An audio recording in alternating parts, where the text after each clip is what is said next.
Hey guys, how's it going? I'm the Duke of Italy, and welcome back to another video. Today, we are covering part 2 of the Britpop chart. This time, we're in actual Britpop territory, or so it seems. Let's find out. So, to further look at Britpop, you kind of got to understand its roots. Now, we kind of covered that last time. There's a little bit of punk, a little bit of post-punk, a little bit of new wave, but you got to remember it is a deviation from that. It's a lot more guitar-led. Synths are a little more minimal, if they're at all. And you got to remember, there's a lot of copying the Beatles, and that's kind of how it goes with this. Now, like, the whole point of Britpop is that it shows British identity to its fullest. You'll see that specifically with a few albums up ahead. But for now, let's just dive in, see what's Britpop, see what's not, see what should be in another chart, etc., you know? So first off, we're going to dive into Oasis, and there are 3 albums of theirs on this chart. Now, you'll see eventually when I post the chart, it's out of order, but I am so excited to talk about Oasis, I'm just going to talk about them right now. First of all, you got their landmark, iconic debut album, Definitely Maybe. Definitely Maybe is a nigh flawless album. The only flaw I can really point out of it is the song Digsy's Diner, which is only a 2.5 minute cut anyways, but it has a line about lasagna, and it says lasagna in the song, which is kind of just kind of weird. But it doesn't really matter that much because it's kind of a 2.5 minute joke cut.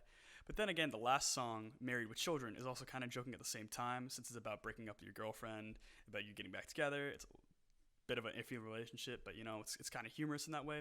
So I guess you could take that as a point against the album. But other than that, it's a very good album. You got songs like Cigarettes and Alcohol, Supersonic. I can't get enough of that song. I'll just be humming that all the time for no reason. It's a great album, honestly. I'd say it's Oasis's best. They're at their peak here. They have their own defined style. It's noisy, it's loud, it's energetic. You got Liam singing his best, Noel with some of his best lyrics. And that leads me to What's the Story, Morning Glory, their second album. Now, I only listened to this one time before today, partially because I was dressed up as Liam Gallagher for Halloween, and I felt like I needed to at least listen to that album before I dressed up in that low-effort costume of mine.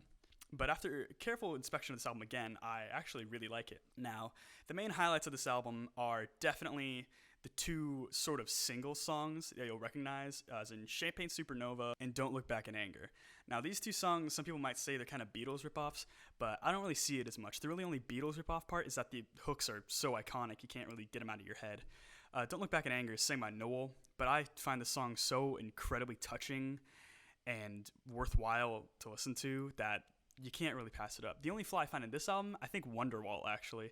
Wonderwall is kind of a meme song, but it has an issue with the previous album where the verse kind of repeats, which I forgot to mention for the previous album happens once or twice, but Wonderwall just kind of repetitive. It's kind of dumb also.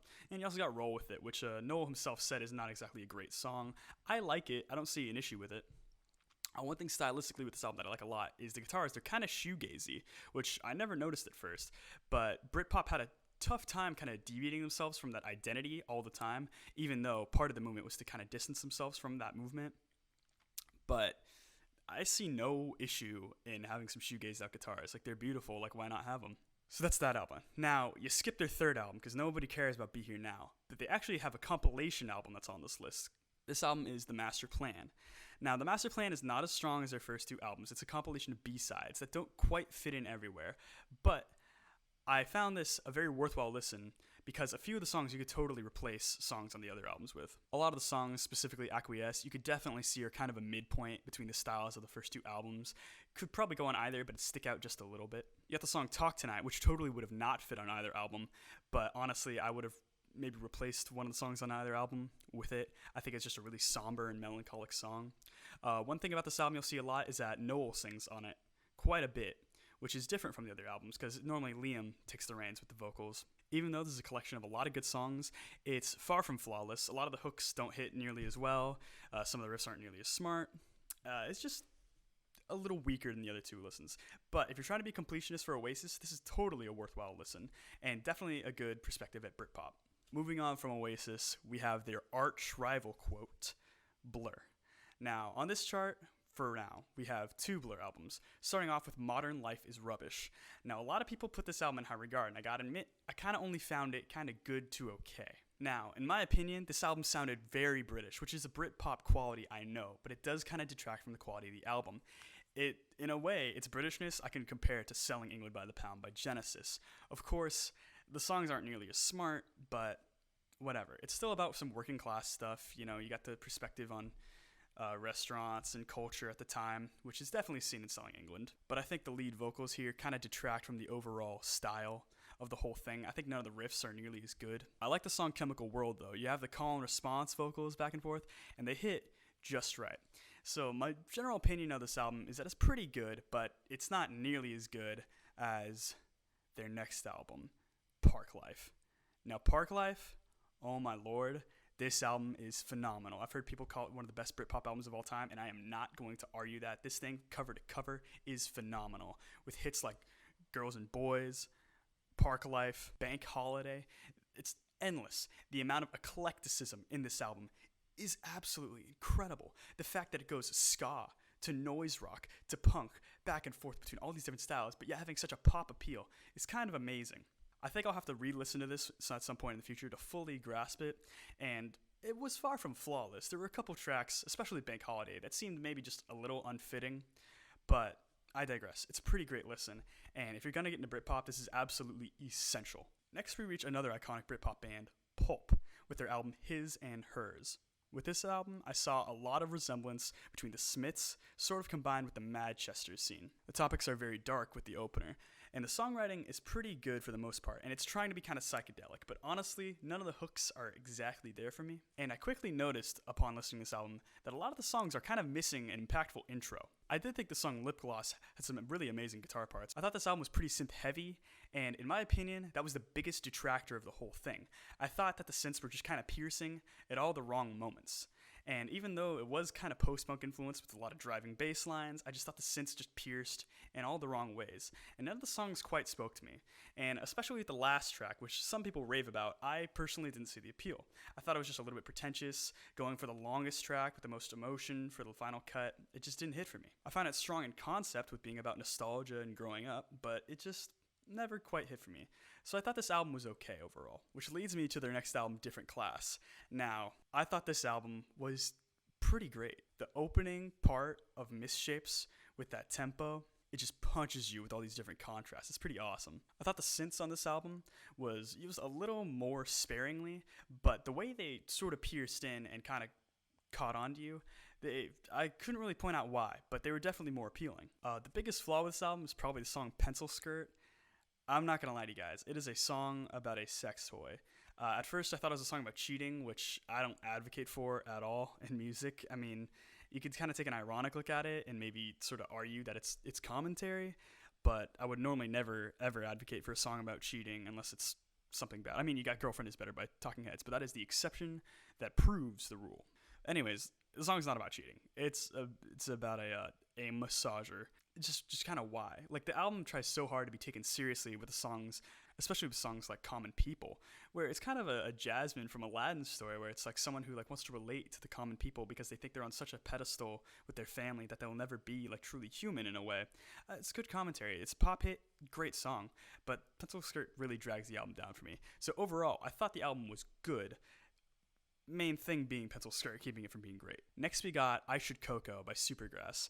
Now this is the only album by Supergrass on the list, but I gotta admit, I had a blast with this album. It's very punk inspired, which gave it a lot of drive, but no song was too short.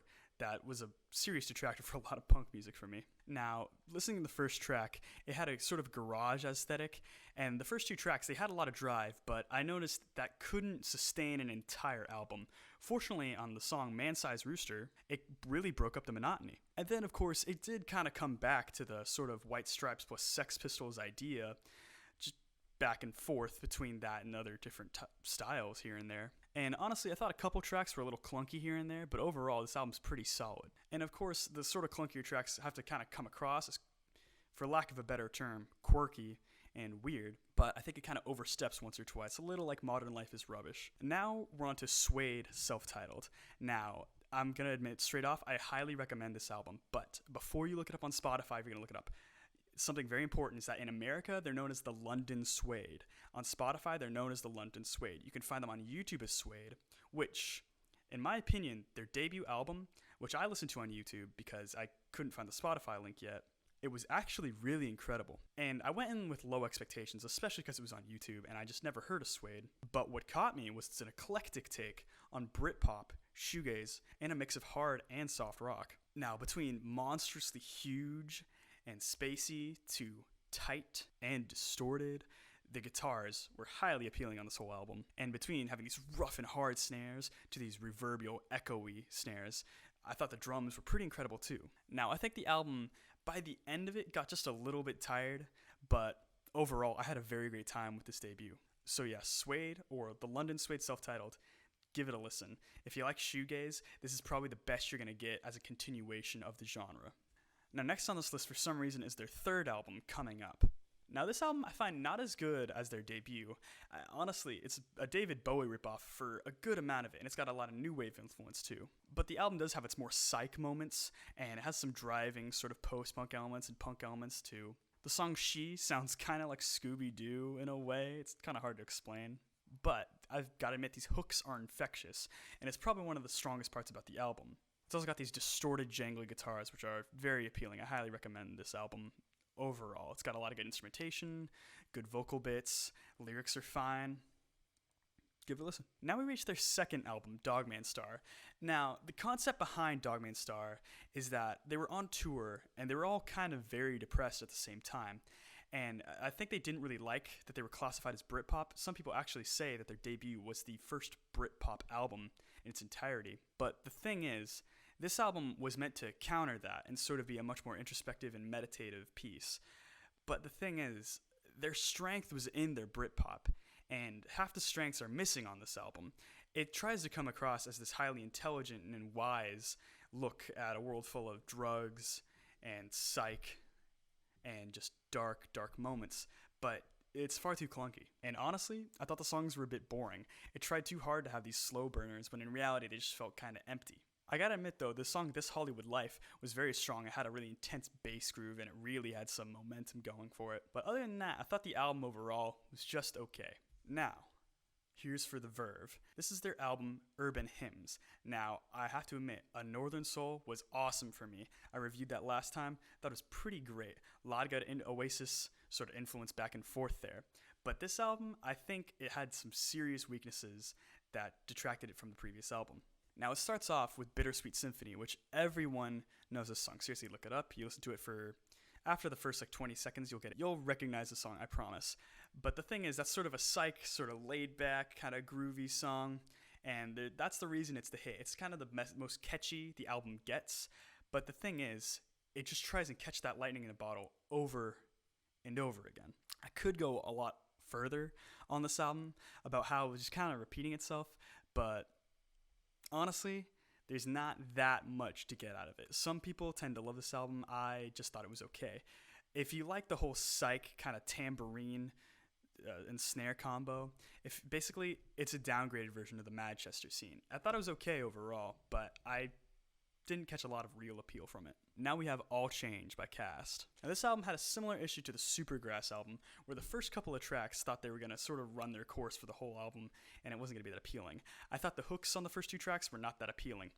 But you then reach the track Sandstorm. Now this is where the album comes into its own. Honestly, cut the first two tracks and have this one start the album off, because the vocals are layered in this awesome way. The jangly guitars just ring out, and it's just amazing. The song Four Walls is a contrast between acoustic guitars and these heavy, distorted electric, and it's a really nice mix. Now the album keeps going back and forth between this style and a slightly more folky style, and the whole thing kind of seems very Beatlesy, which it's Britpop, you're gonna get that. But the song History has these guitars that sound very electric, almost like synths, and I thought that broke up the monotony of the album quite a bit. Now, while the whole album was very strong, it was kind of running its course by this point, but then History changes it up. I thought the closer on this album was pretty good too. It was kind of a slow burner, but it's one of those sort of pretentious songs that has like 15 minutes of silence for a hidden track.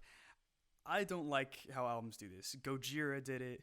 Tool did it. Neutral Milk Hotel did it. I don't know why albums love doing this. I think they should just follow the whole Kid A idea and then have like maybe a minute of silence and then just have the hidden track. There's no reason to have it go this long. But the psych elements on the track made it forgivable. So overall, I thought this album was pretty great. Now we reach The Laws, self-titled. Now, I went into this album pretty excited because I thought the name The Laws just was appealing to me from looking at the chart. But what you get here is a surprising detraction from the idea of Britpop. Now, I think it was Rolling Stone that called this album the sort of beginnings of Britpop, but I just don't get it. The whole album comes off as a indie take on folk from like the 60s, and it never reaches the lyricism or the hooks or the somber qualities of any folk has brought before. And this is described as jangle pop, and the guitars are jangly, and they sound raw and kind of unappealing, not gonna lie. The song Liberty Ship I kind of liked. It was still jangly, but it still leaves something to be desired. The song There She Goes is the hit of this album and of the band, and it's really easy to tell why, because he has these vocal inflections where he goes really high and this sort of ringing out falsetto portion, but it's not exactly a perfect song. Now, I'm going to DQ this album because it should have been on the pre-Britpop list, because it's not quite Britpop, but it is guitar driven, which led into the Britpop scene, but it's really not that great. I never got the appeal of it, so unless you're really trying to be a completionist here, I would not recommend this album. Now we got the album Elastica by Elastica. Now, I made a comparison. Elastica is Megadeth as Suede is Metallica. This is a band made up of some leftover members of Suede. And now before I go too much into this album, I have to DQ it for a pretty big reason. It's really just sort of post-new wave, where it's actually just kind of new wave plus some punk elements. And I didn't catch a single time where it was Britpop. In fact, this is a punk album. There are very few songs that reach close to the 3-minute mark.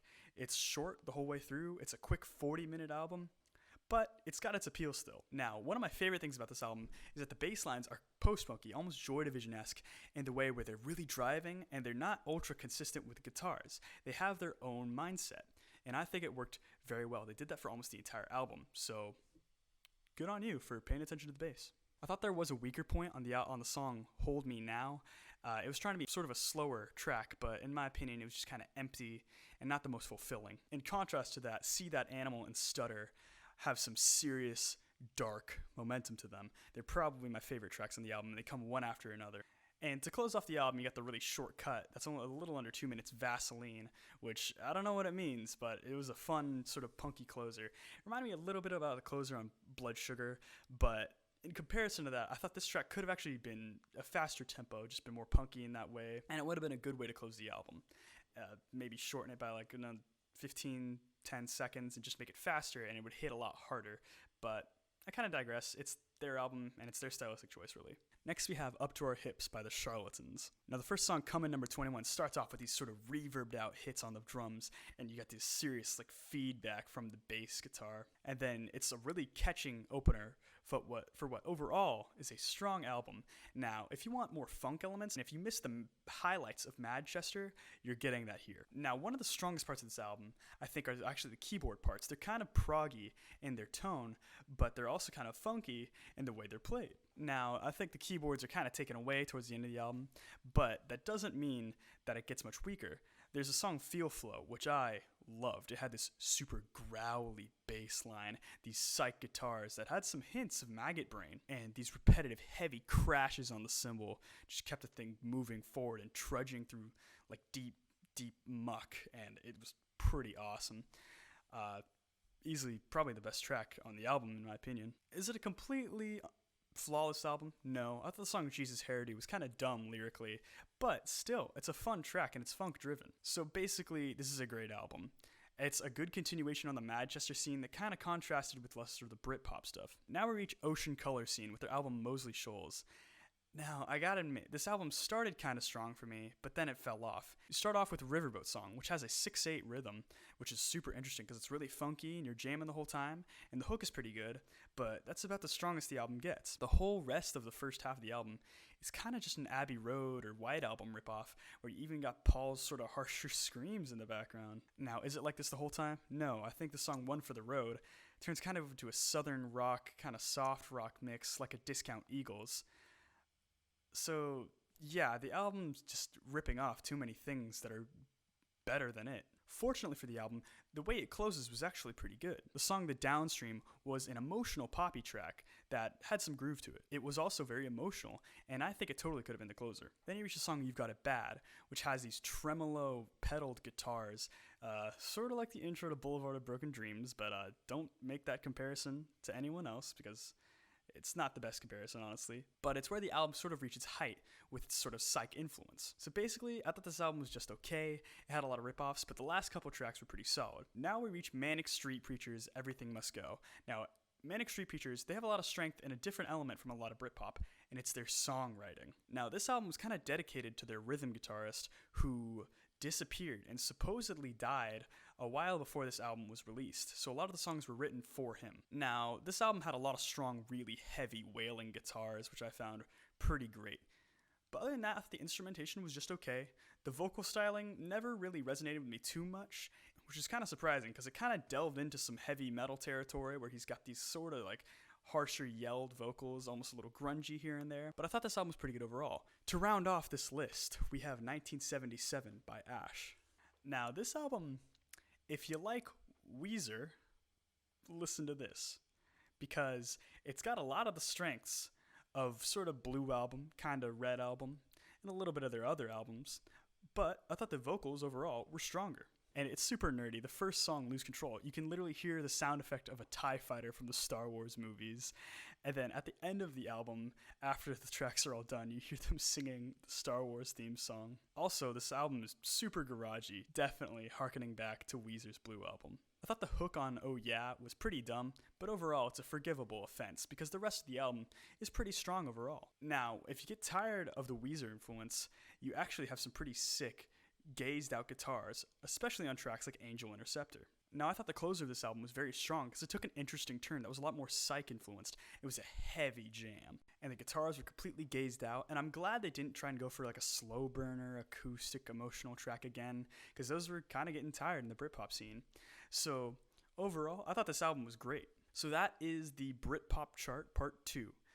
A lot of strong picks, a lot of weaker picks. Of course, if you're trying to be a completionist and listen to every album you can, listen to all of these. If you're trying to get as big a grasp on Britpop as you can, listen to most of these.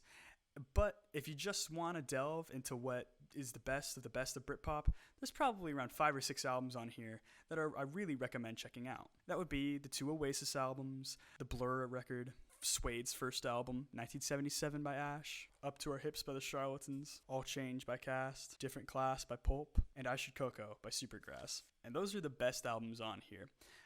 Of course, that's just my opinion. If you guys like something else on here more than something else, I would understand, but this is just my take. Anyways, hope you guys enjoy. Hope you guys check out some of these Britpop records. And next time, we have the final part of this list, which is the post-Britpop section. Anyways, I hope you guys are doing well. If you could like and subscribe, I would appreciate that a lot. Remember, subscribing is free, and you'll be notified whenever I get a new video, especially if you hit the bell icon. Go ahead and comment if you want to recommend me any albums. If you want to talk about anything, you can contact me through my social media links down below, and I would love to talk to any of you guys. Now, I hope you guys have a good day.